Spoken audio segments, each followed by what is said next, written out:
For sports news now, here's Barong Tony Uranta.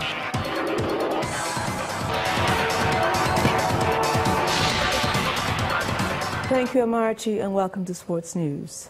The Nigeria Football Federation, the NFF, has offered the technical advisor of the Super Eagles, Gernot Rohr, a new 2-year deal that will run until 2020, barely 6 months to the end of his current contract. Coach Rohr was handed the role of the technical advisor of the senior national team in August 2016. President of the NFF, Amadu Pinnick, says the move is to ensure that there are no distractions around the country's 2018 FIFA World Cup preparations. The 64-year-old, who has qualified Nigeria for a 6th FIFA World Cup final, flaunts a sterling record with the Super Eagles, winning 7 of 12 matches and drawing 4 in his 15 months in charge so far. Meanwhile, the Confederation of African Football, CAF, will for the first time in a CAF competition use the video assistant referee, the VAR, at the African Nations Championship to be hosted by Morocco in January. The use of the latest technology has been given the nod by the CAF Referees Committee. Their experimentation of the VAR technology will commence on the quarterfinal stage of next year's tournament, scheduled for January the 13th through to February the 4th.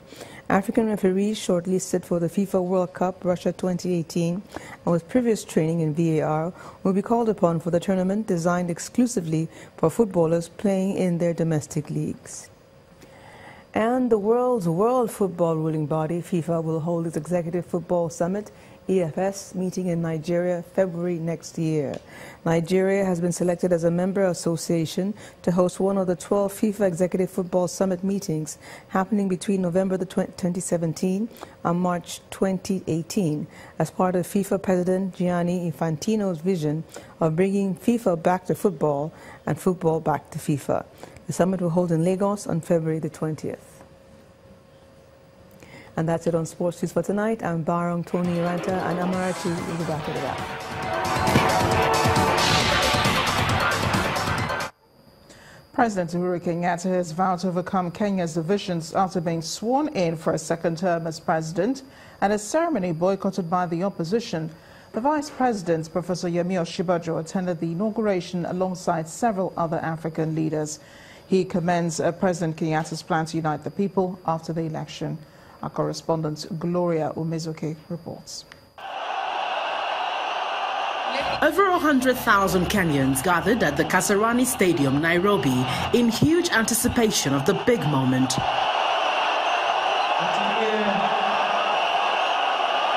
Among them are heads of state and government from nearly 50 countries, including Nigeria's Vice President, Professor Yemi Osinbajo.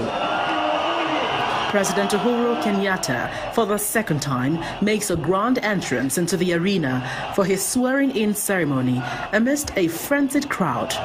The president's re-election might have drawn frowns from the opposition, but this time around, President Kenyatta not only promises to be president of all, but promises to bring transparency and restore the nation's unity. I assume, as president of the Republic of Kenya,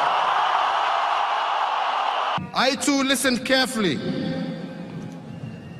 to my competitors, and in the spirit of inclusivity, I will endeavor to incorporate some of their ideas. This is because the election was not a contest between a good dream and a bad dream. It was a contest between two competing visions.